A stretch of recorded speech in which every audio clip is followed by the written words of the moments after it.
Jangan simpan emas dalam akaun Gap. Bagi penyimpan emas Pak Bigol, jangan simpan emas yang terlalu banyak dalam akaun emas Gap.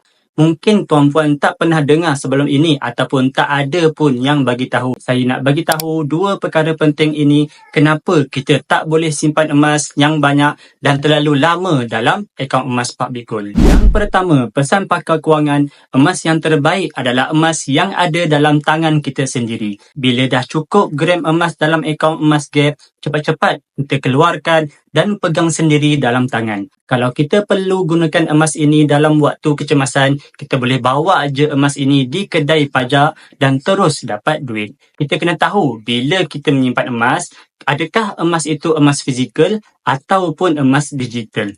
Habis tu, dalam akaun Gap tu, emas apa? Jangan risau, emas yang ada dalam akaun emas Gap tu adalah emas fizikal. Bila kita dah menabung dalam akaun emas Gap, kita boleh pilih untuk keluarkan emas dalam bentuk dinar ataupun gold bar macam ni. Kita boleh keluarkan emas tersebut bila-bila masa saja. Yang kedua, emas ini ada aura dia yang tersendiri. Bukannya macam duit. Bila kita pegang duit, asyik rasa nak habiskan. Tapi bila pegang emas dalam tangan, kita boleh rasa perasaan ketagih tu nak tambahkan lagi simpanan emas. Jadi siapa yang nak kukuhkan simpanan, mulakan menyimpan emas daripada sekarang.